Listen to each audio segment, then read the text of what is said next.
inay ahaayeen dad qafaal lagu wato khasab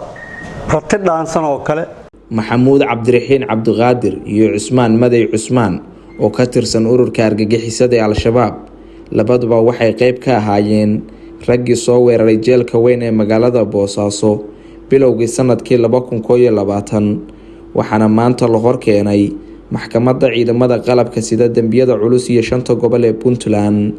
Fadhiga maxkamadda ayaa waxaa soo xaadiray saraakiil ciidan, qareenada eedeysanayaasha iyo qaybo ka mid ah ciidankii kula dagaalamay jeelka markii ay soo weerareen si ay u arkaan in halka la mariyay kuwii ay soo qabteen iyagoo xabadda ridaya. Ugu horeyn xeer ilaaliyaha maxkamadda ciidamada qalabka sida dambiyada culus iyo shanta gobol ee Puntland Gaashaanle Maxamed Xuseen Axmed ayaa soo jeediyay in lagu xukumo dil toogasho ah maadaama ay soo weerareen jeelka oo ay ku jireen dhagarqabayaal kale oo heray ciidanku u soo qabteen. marba haddii aan waxba la isla dafirsanayn oo ay qiraal ku yihiin inay ka mid ahaayeen ururka argagixisada ee Al-Shabaab oo ay qiraal ku yihiin inay ka mid ahaayeen maleeshiyadii soo weerartay xabsiga weyn ee magaalada Boosaaso oo ay qiraal ku yihiin in la qabtay iyagoo dagaalamaya oo ciidanka dawladda la dagaalamaya iyagoo la qabtay qiraal ku yihiin qareenkoodana ay u qirteen horeyna ay uga horqirteen garsoorka iyo hay'adaha baarista. Maxkamadda sharafta leh waxaan ka codsanayaa in labada eedeysane oo kala ah Maxamuud Cabdiraxiin Cabdiqaadir Xiftiye ina Aamino Macallin Maxamed 27 sano jir ah ku dhashay Baardheere iyo eedeysanaha labaad Maxamed Cusmaan Maday Cusmaan oo magaciisa afgarashadu yahay Xasan ina Rooday Maday Sheekh 19 sano jir ah sida daraadeed in lagu xukumo dil toogasho oo ah qisaasta askartii ku dhimatay dagaalka ay qaybta ka ahaayeen. Labaduba ma diidana inay qayb ka ahaayeen weerarkii jeelka balse waxay ku doodayaan in khasab lagu watay taasoo ay argagixisadu ku gabadaan marka la hor keeno miiska cadaaladda si loogu ciqaabo dambiyada ay ka galeen dadweynaha Soomaaliyeed. Al-Shabaab waa ka tirsanaa 2 sano ku dhex jiray marka dagaalka weligeena dagaalkan ay ugu horreeyay aan galay dagaalka la ii soo kaxeeyay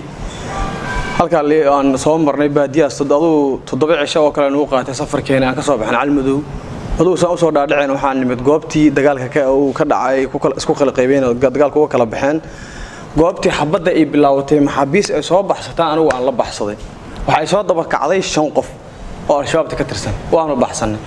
tog baanu galnay oo gacal yiraahdo oo baadiyahaas ah togaas markaan galnay ciidamada dawladda gacan soo taagan nimanka Al-Shabaab meel uga baxsadaan la markii hore ciriiri baan ku jiray Ilaahay baan bariyay markaan ciidamada dawladda ay maadeen arkeen gacantaan soo taagan soo dhiibay. Qareenka eedeysanayaasha ayaa ku dooday dhankiisa ay ka mid ahaayeen ciidankii xabsiga Boosaaso ee Al-Shabaab ka ahaa waxay kaloo ii sheegeen inay ahaayeen dad qafaal lagu wato khasab rati dhaansan oo kale. ninkani wuxuu yiri anigu waa rarnaayo alaab baan u siday nimanka sababta aan ugu jirayna waxay ahayd ikhtiyaarkayga ma ahayn wax rabitaankayga ka baxsan oo khasab laygaga dhigay inaan alaabta qaado